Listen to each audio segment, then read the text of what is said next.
Claire plays Jordan after Sally makes a mistake with Adam. Adam orders a scotch at society as soon as Sally enters. She pauses, then joins him when he waves her over. He points out that she needed to consider staying. If he hadn't spotted her, he questions whether she would have left. They won't ever know, she says. According to Adam, they already do. He inquires as to whether she will ever see him and not feel compelled to turn away. To be honest, Sally has no idea. There is no way to know if it will always feel that way because it is confusing. They will need to wait and find out. Adam informs Sally that she is not responsible for resolving the issue he created. Should I leave? He asks. It's not like that, according to Sally. Adam complains about making a mistake.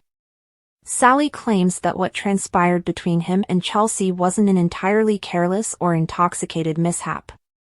There is a great deal of affection and history there. Adam claims that they shared a past, were in love, and had a child that he thinks about daily.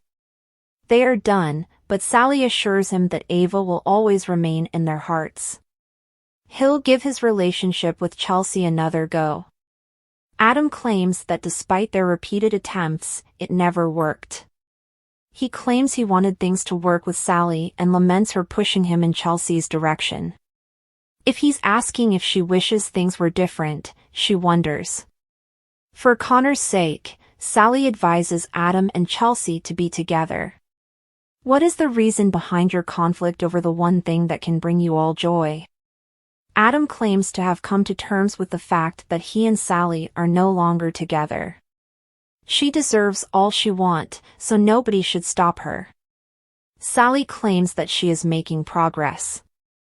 Adam concurs that he, Chelsea, and Connor ought to be a family. They are attempting to assist Connor, who is the main emphasis. I think you should hear from me about something. He informs her that he has invited Chelsea to live with him and Connor in the ranch house. She refuses to talk to him about it when he inquires about her and Billy. Adam inquires about his job. It's hectic and beautiful, she says. I am as motivated and focused as Billy is. While he has his own obsessions and passions, she has hers. Adam queries Billy's current fixation. When Chelsea sees Billy at Crimson Lights, she praises him for texting Connor. Billy claims that he is his friend. Since she last saw him, she inquires about his well-being. Her advice to let go of the Victor and Chancellor situation struck Billy as sound. She is very happy.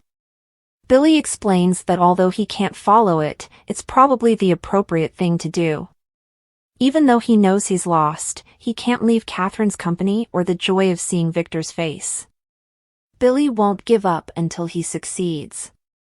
I've got it covered. Chelsea respects his self-assurance. She has a lot on her plate, Billy realizes. It's a long story, according to Chelsea. He notices that she is reluctant to inform him. All right, you must tell me now. Billy assumes it's about Adam when Chelsea tells him it's not a suitable topic for them. According to her, Connor will also spend half of his time in the old ranch house as he is moving there. She has been invited to move in. When Billy pulls a face, she responds, I knew it. Billy wants to know Connor's thoughts on it. She replies she understands that he wants her there. Chelsea finds it strange to discuss this with him. Billy acknowledges that having Connor's parents live together makes sense. Although she hasn't stated anything yet, she intends to. Billy smiles mischievously, glad he didn't have to ask Adam. He warns her to exercise caution. Before she even unpacks her baggage, Adam will manipulate her. He will take advantage of this. He'll send out invitations and put an engagement ring on her finger while she's asleep. Chelsea insists she's done with Adam. However, she will stop at nothing to provide Connor with the constancy he needs. Billy reassures her that he is a strong boy and would manage the situation without any problems. How about you? Chelsea will be all right. Yeah, you will, says Billy, nodding. He acknowledges that there are moments when he believes what transpired in Baltimore was exactly what she desired, to be with Adam in that manner. Perhaps you simply haven't noticed that yet. Jordan informs Claire that her intuition is still keen as she gawks at him at the park. You learned so much from me. When Claire called the prison, they told her that nothing had changed, according to Claire. Jordan's smirks just served to highlight their ignorance. I came to you because you wouldn't come to me. Whoa! How are you here? Claire inquires. Jordan claims that she cannot be imprisoned. She's getting 3 hots and a cot from someone else. It's been so long since they've seen one another, Claire thinks. Jordan claims that she has been watching her closely. Jordan is intelligent and able to see right through people, Claire reflects, and she knows precisely what to say and do to achieve her goals. Claire becomes melancholy when Jordan jokes about her grandparents. Is there trouble in paradise? Jordan asks. She's lost there, Claire assures her. She appears to be observing herself from a distance at times when she is in her room with the Newmans. They do such terrible things, Aunt Jordan. Honey, I told you who they were, Jordan croons. Claire claims that because she didn't pay attention, she is now more alone than before. She doesn't appear lost, Jordan assures her. It seems as though their life together never happened because she has a new family, a new life, and new clothes. Claire claims that because she has no other option, she is complying. Jordan queries why she requires these individuals. She was taught by Claire to take advantage of others in order to make ends meet. It's difficult, particularly now that she's there. She makes fun of Nikki and Victor for constructing a new mansion after growing tired of their previous one. Jordan inquires as to if she recalls the cruel things she said to her while she was incarcerated. Claire had recently learned that the parents she believed had deserted her were caring and patient. However, it's not that easy. They act as though nothing matters, including everyone and everything. I've witnessed their true selves. Perhaps you were always keeping me safe. Jordan sighs. I have been waiting for these words for weeks, days, and months. She wondered if Claire knew and understood as she strolled through the jail yards. She persisted in believing that she was repentant, seeking revenge, and trying to put their lives back together. Jordan came to the realization that she never once visited, called, or wrote to her. Did you? Without a little courage and resourcefulness, she would still be in that cell. Have you really seen the light? She says. Claire gripes about the Newmans' loyalty tests.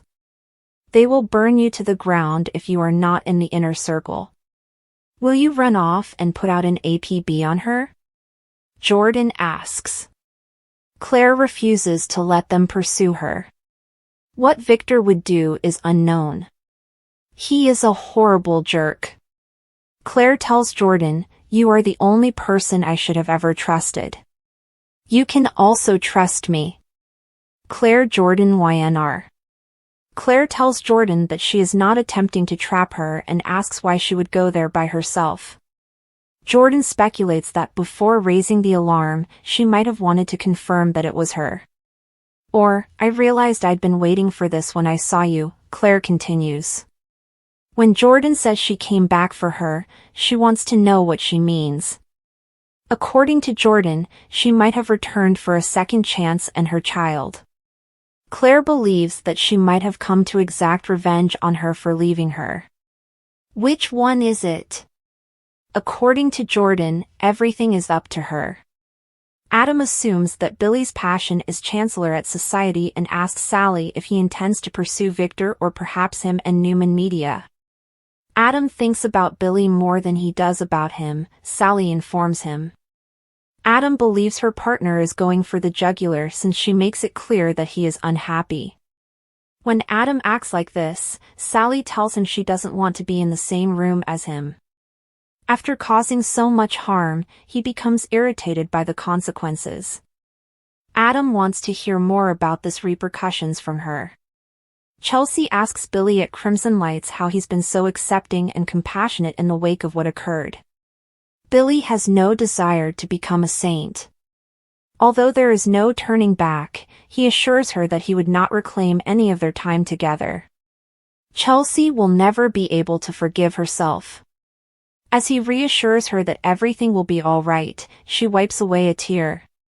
She expresses gratitude to him for being himself and for listening. Don't let him tell you what you think, Billy advises. Take caution. Claire informs Jordan in the park that she cannot rely on the Newmans. Jordan jokes that the Abbotts are always around. Claire claims that Kyle is the only person she can truly be herself with because he is aware of the shortcomings of the Newmans. That sounds like love to Jordan. They're not there yet, according to Claire, and she's not even sure if that's feasible. The nanny was her. Does she deserve to be with an Abbott at all? As Jordan exclaims, "Good God, Cole crossed the pond to be Claire's girl dad," she reminded her. Then explain to me why you don't get along with Victoria and Cole. After Chelsea leaves, Sally shows up at the coffee shop to meet Billy. They embrace and kiss. Is she okay? He asks. Sure, she replies, but acknowledges that she ran into Adam. Billy assumes that he was his typical endearing self. Sally lets out a sigh. It's just uncomfortable. She discloses that he began to inquire about them. Sally acknowledges that he began to speculate about Billy's ambitions once she momentarily lost her guard. Billy isn't shocked. Adam believes Billy is pursuing him and Victor, according to Sally. All roads lead to Adam, snarks Billy. Sally apologizes for that, but she is certain that her ex will try to confront Billy right now. Sally hopes she hasn't angered Billy. He isn't. It's okay if Adam believes he's pursuing him. She doesn't have to question his words, and he won't lie to her. Hearing that, according to Sally, is helpful. Billy believes that he ought to allow Adam to perspire. Sally is aware that Billy will not compromise. She believes that not knowing his plan is preferable. Billy will only remark that his family is the only way to reach the great man. When Chelsea and Adam first meet at society, they discuss how Connor can be gradually acclimated to living on the ranch by spending time with Johnny and Katie. It brings her joy. Adam thinks there are several reasons why the move makes sense. He waits for her response. The answer is yes, answers Chelsea. Connor's parents will be present at his new residence. Adam smiles. She cautions him about trying to work an angle and reminds him that this is for Connor. Adam is adamant that she has no hidden agenda. I really mean it, Chelsea says. However, Adam informs her that this is very fantastic. Jordan believes Claire to be Victoria and Cole's angel in the park. According to Claire, she's not. She is neither a child nor innocent. They were not a part of her memories. She recognizes them and they recognize her when she sees Victoria with Katie and Johnny. Jordan is the only person with whom she will ever have that. Claire explains to her aunt, who is crying, that Victoria keeps telling her she's a Newman, but that doesn't make sense. I think my ability to pretend is gone. Jordan embraces Claire and blubbers as she breaks down in tears. Claire seemed to be in a panic over her shoulder.